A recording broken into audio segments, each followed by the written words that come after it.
From the beautiful campus of Casper College, it's the T-Birds Coaches Show, bringing you game breakdowns, expert analysis, and exclusive interviews. Here's your host, Tom Myler.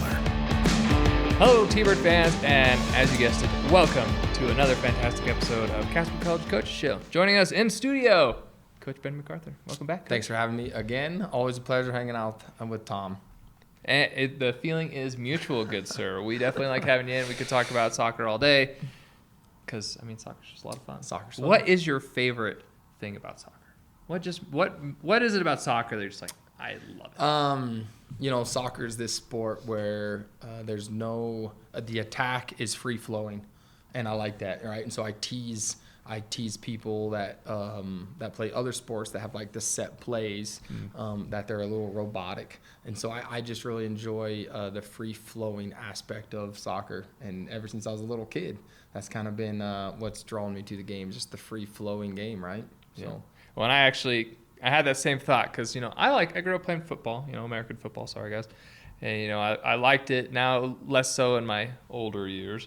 And the more I watch soccer, the more it's like, yeah, I see that point of you got this like 30 seconds of stoppage time, and then you go run a play, and then that might last a couple of seconds, and then you stop again, and then it's like, no, with soccer, you are constantly on the attack, or you're constantly on the defensive, and if you stop or just kind of are too casual at any moment, you might get scored on. So like you have to play the full 90 minutes.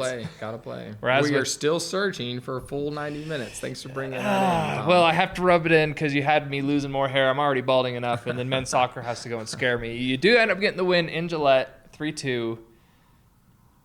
But holy crap, you got to make it close. Like, what is this? So tell us what happened. You go score 2, and they were great goals, especially Roy's first one. You break that kind of trap defense. Yep. Kind of nice little chip shot in, and then Hetty scores. Yeah, Roy's playing great, scoring a ton of goals. He's dangerous going forward. And what's crazy is like he still has more to give us. Yeah. Right? We still, even though he's scoring a ton of goals, he still has more to give us. So Roy scores a great goal. Enoch jumps in and has a big time play, assist to Hetty. Passes a great ball to Hetty. Hetty scores a second goal, so we're up 2-0. It's fairly comfortable. And then in the second half there's a big stoppage. In the second half there's a big stoppage in the middle of the game. That you can't control as a coach. And so that stoppage kind of took the wind out of our sails, right? And so the next 15 minutes, we're a little casual, give up 2 goals. One of them was an absolute banger. So it was. The kid from Gillette, 20, 30 yards out. Yeah, he hit a really good shot. And so, you give up 2 goals to tie the game. There's 15 minutes left where it's tied 2-2. Gillette's fighting for their life. They had to get a result mathematically to continue their season, have a chance to make it to the postseason. And so that didn't happen. Obviously we ended up winning, and so they ended their season, but so to speak. But Coach Connor was sitting next to me, and we gave up that second goal. He just looked right at me and said, "Oh, it's all good, Coach. We'll get the winner in the next few minutes." And so Connor and I were very composed. The players were composed. They kind of felt that steadiness from us where we said, "Hey guys, just go get it, go win it," right? And so we could have rolled over and got a tie, but a tie is nugatory, right? Like, and so we wanted the 3 points, right? We want the 3 points, and Sean West, scores a goal at the end to win it great for header. us. Yep, great goal from Sean, and we get out of there with a 3-2 win. Yeah. So. Definitely. You take the 3 points, you move on. you take the 3 points, and you move on. You're just like, hey, we won. It wasn't pretty necessarily that second half, especially in spots, but you get the dub. You take the win, you move on. Yep. And so that keeps you solidly. I think Otero might have a game on you right now. Yep, so Otero's right now you're technically second just based on how many games played, but right now you're still in it. You're right there, 1-2. Yep. We love watching you. It's been a lot of fun, and we get to watch you actually finally at home Friday and Saturday at Kelly Walsh, the Tom Cefalano Activity Complex, first against Lamar and then against NJC. Hey, we got to talk about Indian Hills real quick. We play Indian Hills on Thursday. Right. They're 5th in the nation. We go play on a neutral field. We lose 4-2. It was 3-2. They scored with 10 seconds left. We watched the film with the guys yesterday, and I think they were all a little disappointed in themselves at moments. We had 3 defensive laps, absolute really poor defensive moments, 3 of them, and they scored on all 3 of those moments. We scored 2 fantastic goals. Hetty scored a great goal. Roy scored a goal, a really nice goal. So if we clean up a couple of those defenses lapses in the back, I think it gives us an opportunity to play. And I think that gave the guys confidence, right? If we have a chance to continue to play into the postseason, we'll be ready to play some of those really tough, tight games and understand how clean we have to be to get a result. So it wasn't all negative from Indian Hills, but they're good, 5th in the nation, and that's the level that we're chasing, right? We want to chase that top 10, top 5. We want to win a championship, and that's what we're trying to do. So it was a very valuable game for us to learn. We don't lose, we learn.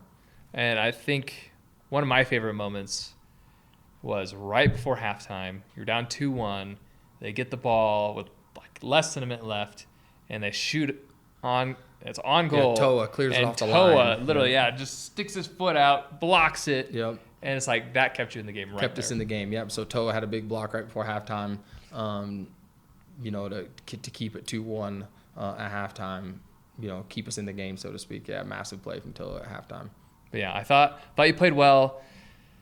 I was really annoyed by the last 10-second goal. Yep, because you basically just stopped playing. We're pushing forward. There's just 20 seconds left of the game. We have a free kick.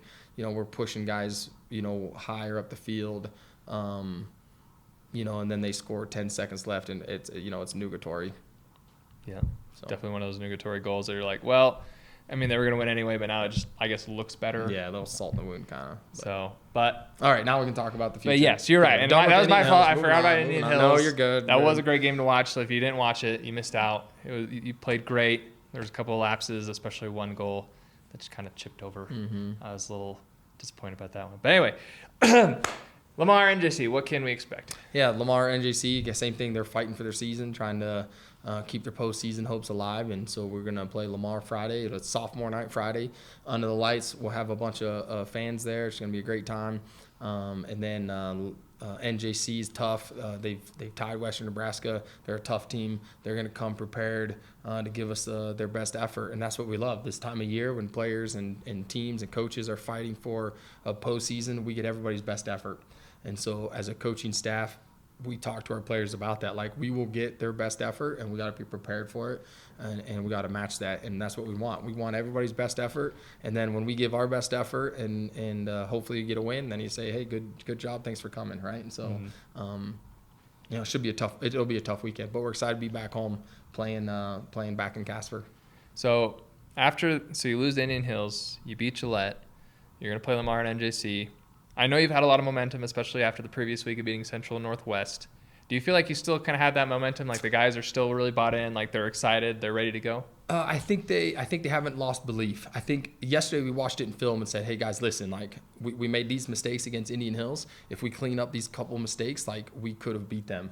Right. And so the mistakes that we made were fixable. And so sometimes we feel like if we hold the players accountable, then it motivates them to continue to understand the belief. And so, like, I think the belief on our team is still really high that we can win a championship. And so, Connor has a saying, right? Nothing but vibes. And so we're just trying to keep these guys vibing, right? Keep the players vibing and they are enjoying playing with each other. And so that's always fun for a coach when you see a group of players that have kind of bought into each other. And so I think it's still there, right? And so we're going to train, today and this week, going into this weekend, and that's part of the big factor is just making sure that these guys are still bought into each other.